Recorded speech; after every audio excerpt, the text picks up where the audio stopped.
Customer అడిగిన 4 bags అయితే ఈరోజైతే కంప్లీట్ చేసేసానండి. లాస్ట్ వీడియోలో 2 బ్యాగ్స్ చూపించాను కదా! ఇంకొక 2 బ్యాగ్స్ ఇదిగోండి.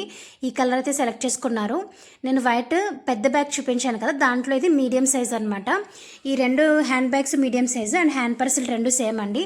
మీలో ఎవరికైనా కావాలనుకుంటే కనుక స్క్రీన్ మీద ఉన్నటువంటి నెంబర్‌కి మెసేజ్ పెట్టి ఆర్డర్ అయితే పెట్టుకోవచ్చండి. ఇలా కాంబో ప్యాక్ తీసుకోవాలని రూల్ ఏమీ లేదు. మీకు ఒక్క హ్యాండ్ బ్యాగ్ ఆర్ ఒక్క హ్యాండ్ పర్స్ కావాలన్నా కూడా నేను డిస్పాచ్ అయితే చేస్తాను. అలాగే అండ్ ఏ బ్యాగ్ అయినా సరే ఏ సైజులో కొట్టమన్నా కూడా నేను స్టిచ్ చేసి ఇచ్చేస్తాను. లేదు నేనే స్టిచ్ చేసుకుంటాను లేదా చిన్నగా బిజినెస్ స్టార్ట్ చేయాలనుకుంటున్నాను, రా మెటీరియల్ కావాలన్నా కూడా మన దగ్గర రా మెటీరియల్ అయితే అవైలబుల్గా ఉంటుందండి. Foam sheet, non woven, zipper, runner అన్నీ కూడా క్వాలిటీవి మన దగ్గర అవైలబుల్గా ఉంటాయి. ఇవి కావాలన్నా కూడా మీరు ఆర్డర్ పెట్టుకోవచ్చు. బట్ వీటికైతే షిప్పింగ్ ఉంటుందండి. ఓన్లీ బ్యాగ్స్ మీద మాత్రమే ఫ్రీ షిప్పింగ్ ఇచ్చేస్తున్నాను. అండ్ ఈ రోజు అయితే మనకి form sheet, non when orders అయితే ఇన్ని వచ్చాయి. కొందరు ఫామ్ షీట్స్, నాన్ వెన్స్ ఇన్ని విధంగా ఆర్డర్ అయితే పెట్టుకున్నారు. మీకు కూడా కావాలనుకుంటే స్క్రీన్ మీద ఉన్నటువంటి నెంబర్కి డిఎం చేసి ఆర్డర్ పెట్టుకోవచ్చు. Thank you.